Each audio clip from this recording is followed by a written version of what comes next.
انہوں نے ایکچولی اردو میں تو کی، لیکن بیسیکلی ان کا جو سبجیکٹ جس پہ انہوں نے پی ایچ ڈی کی وہ تھی فونیٹکس.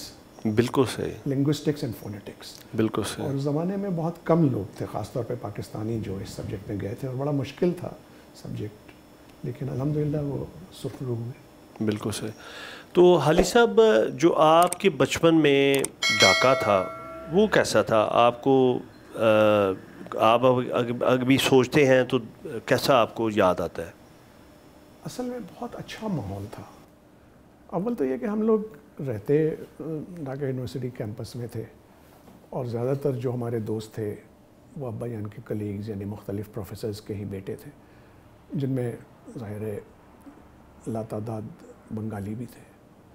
لیکن عجیب اتفاق ہے کہ ایک تو یہ کہ پاکستان سے محبت ان بنگالیوں میں کوٹ کوٹ کے بھرے ہوئے تھے. ہم لوگ چھوٹے تھے، 6-7 سال کے، کہ ہم لوگ گھر گھر جا کر کے چندہ کرتے تھے 14 اگست اور 23 مارچ کو، اور اس کے بعد پھر ہم کیمپس کے بیچ میں پاکستان کا جھنڈا بلند کرتے تھے. چھوٹے بچے اپنا خود ہی پریڈ کرتے تھے اور مٹھائی بانٹتے تھے. ڈھاکہ یونیورسٹی کے کیمپس کے مختلف ہال تھے، جن میں جناح ہال، اقبال ہال یہ نمایاں تھے. باقی دوسرے نواب سلیم اللہ ہال اور فضل الحق ہال بھی تھے. اقبال ڈیز باقاعدگی سے منایا جاتا تھا. تو ہماری آپس میں نہ صرف دوستی تھی، کرکٹ میچ بھی کھیلتے تھے، اور ڈھاکہ میں کلچر کے اوپر بہت زیادہ زور تھا. تو ہم لوگوں نے اپنا ایک چھوٹا سا ڈرامٹک کلب بھی بنایا تھا، جو امپرومپٹو قسم کا تھا. ہم لوگ بچے مل کر کے ڈرامہ کرتے تھے، اپنے ہی والدین کو بلاتے تھے، ان کے سامنے کوئی چھوٹے موٹے اسکٹس پیش کرتے تھے اور خوش ہوتے تھے. پھر ہم لوگ خود ہی سے تقریری مقابلہ کرتے تھے. تو ان چیزوں سے جو ہے آپ سوچیں کہ 4تھی-5ویں جماعت سے ہی اگر آپ کے اندر یہ چیزیں نشوونما ہو رہی ہیں، اور ہمارے والدین ظاہر ہے ہمارا نہ صرف ساتھ دیتے تھے بلکہ وہ انکریج کرتے تھے. تو ان چیزوں نے میری آگے کی زندگی میں بہت نمایاں کردار ادا کیا. بنگال ویسے ہی کلچر سے بہت جڑا ہوا ہے. بھائی دیکھیے، وہاں کے کلچر کی میں کیا بات کروں. ہر لڑکی کے لیے تعلیم و تربیت کے علاوہ، سینہ پرونا کے علاوہ، اس کو گائیکی اور کلاسیکی رقص کے اوپر عبور ہونا حاصل کرنا ضروری تھا، ورنہ شاید اس کا رشتہ بھی نہیں ہوتا. تو صبح کے وقت، مطلب جب نماز اور تلاوت وغیرہ ہو جاتی تھی، تو اس کے بعد ہر گھر سے ہارمونیم کی آواز آتی تھی اور بچیاں جو ہے وہ ریاض کر رہی ہوتی تھی. تو ان کی اس طرح سے جو ہے کلچر کے اوپر بہت زیادہ زور دیا جاتا تھا. بالکل صحیح. تو حالی صاحب، ابھی آپ بچوں کے ساتھ اپنے یا بیگم کے ساتھ بنگالی بولتے ہیں یا اردو بولتے ہیں؟ میری تو مادری زبان اردو ہے.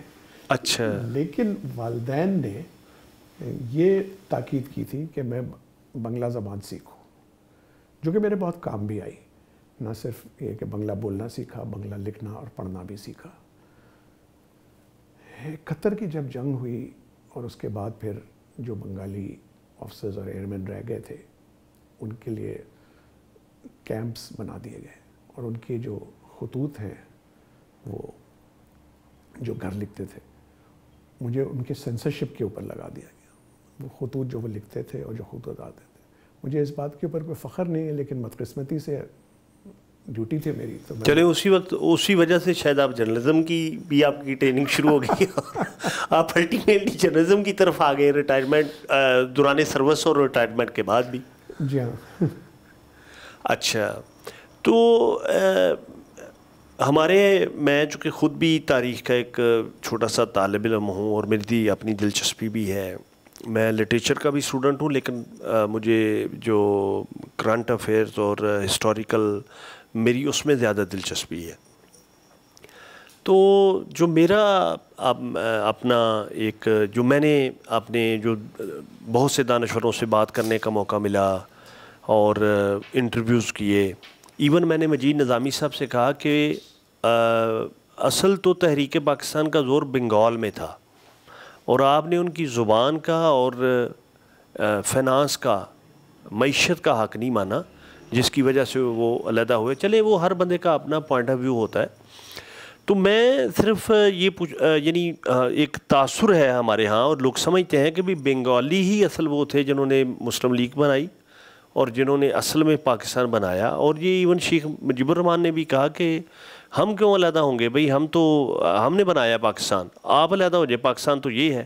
لیکن بعد میں جو بھی سچویشن ہوئی آپ کے وہ سامنے ہے. تو آپ اس کو کس طرح اس سارے تناظر کو دیکھتے ہیں؟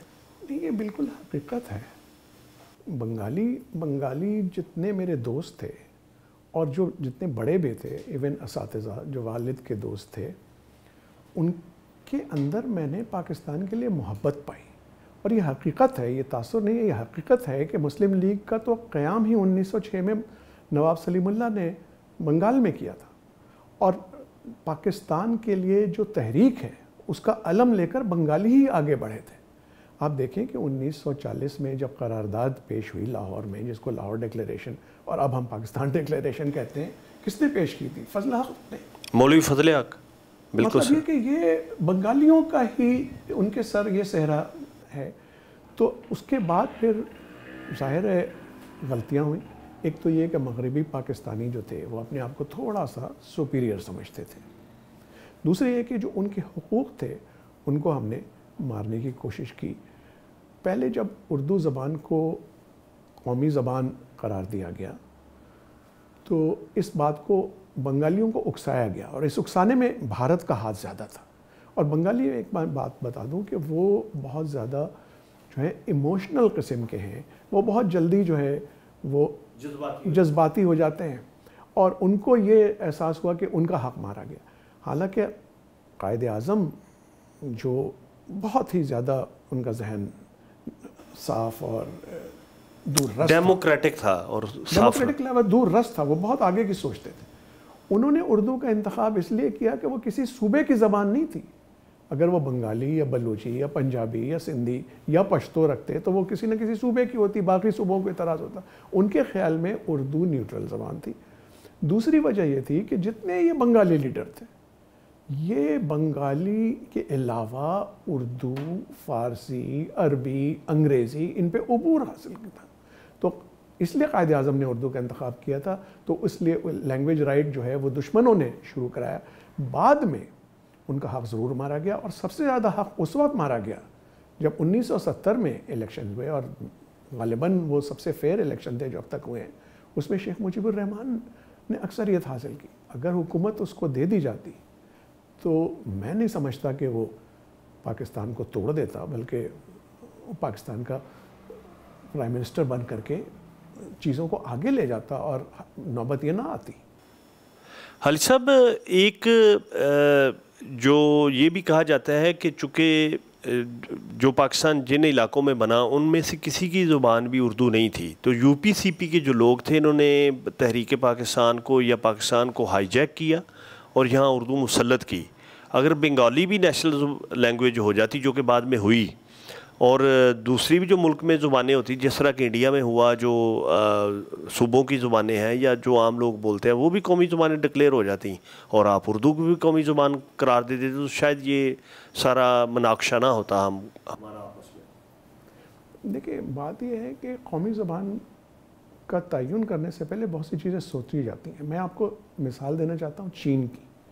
31 زبانیں وہاں بولی جاتی ہیں، لیکن وہاں مینڈرن رائج ہے، اور مینڈرن جو ہے وہ کمپلسری ہے، اور مینڈرن ہی نیشنل لینگویج ہے جس کے اوپر کسی کو اعتراض نہیں ہے. یہ اجازت ہے کہ آپ اپنی جو علاقائی زبانیں ہیں، جو صوبائی زبانیں ہیں، جو اسٹیٹس کی زبانیں ہیں، وہ آپ بولیں اور ان کے اوپر تعلیم بھی حاصل کریں، سب کچھ کریں، لیکن آفیشیل زبان ایک ہی ہے.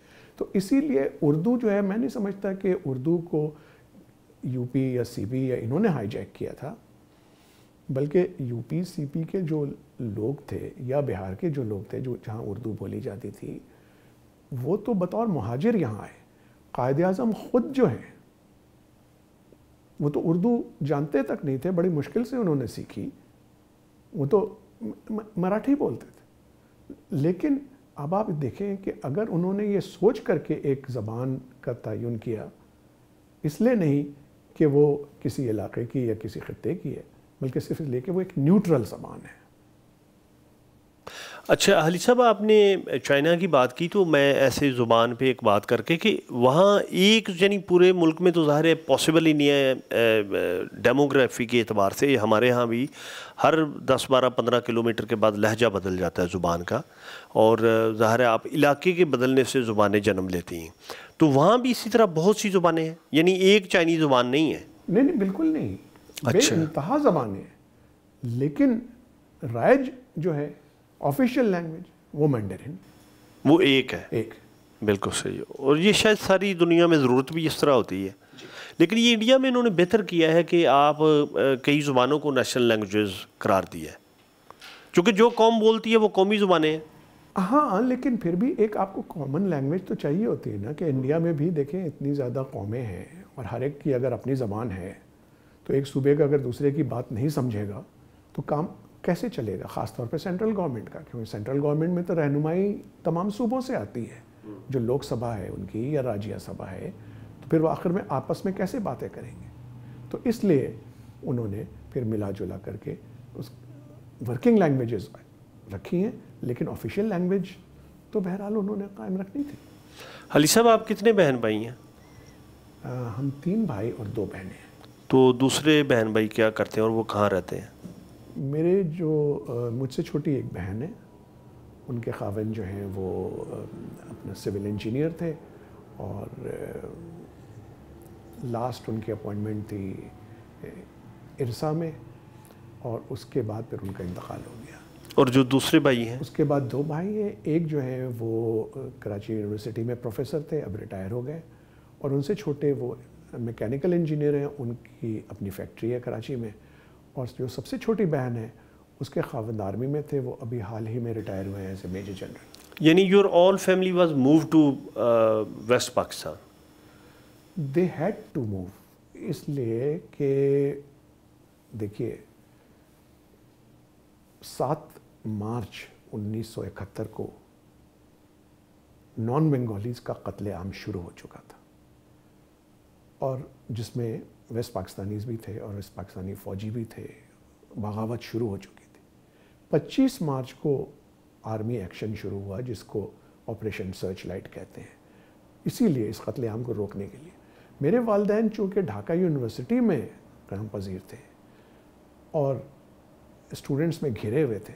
اچھا، اسٹوڈنٹس خود تو ابا جان کی عزت کرتے تھے، لیکن جو مکتی باہنی والے تھے اور بھارتی ایجنٹ، وہ آ کر کے ان اسٹوڈنٹس ہال میں انہوں نے اپنے اڈے بنا لیے تھے، اور ان کا خیال تھا کہ یہ لوگ تو سب لوگ ہمارے قبضے میں ہیں، ڈھاکہ یونیورسٹی کیمپس میں جو رہتے ہیں، ان کو تو ہم کسی وقت بھی ختم کر لیں گے. تو اس لیے ان کی جان تو بچ گئی، لیکن ان کی جان محفوظ نہیں تھی. تو اس لیے ابا جان نے 25 مارچ کے ایکشن کے بعد جب تھوڑا سا ٹھنڈی ہوئی تو انہوں نے فیملی کو تو کراچی بھیج دیا، خود ڈھاکہ یونیورسٹی میں بطور پروفیسر قائم رہے. اور آخری دن آخری فلائٹ پہ ان کے ایک اسٹوڈنٹ تھے، اور اتفاق سے وہ میرے استاد بھی رہے ہیں، اسکواڈ لیڈر وقار احمد عابدی. انہوں نے ابا جان کو آخری فلائٹ کے اوپر صرف جو تن پہ کپڑے تھے وہ پہنے ہوئے جہاز پہ بیٹھا دیا. اس طرح ان کی جان بچ گئی، اس لیے ان کو مشرقی پاکستان چھوڑنا پڑا. آپ کی والدہ بنگالی نہیں ہے؟ نہیں. اچھا. میری والدہ بھی اچھی رائٹر ہیں، اور وہ پروفیسر مسلم عظیم آبادی تھے، ان کی صاحبزادی ہیں. کئی کتابیں انہوں نے تحریر کی ہے، جس میں خاندان صادق پور کی کہانی، جس مولانا شہید سید احمد شہید بریلوی کے خاندان سے ہم لوگ ہیں.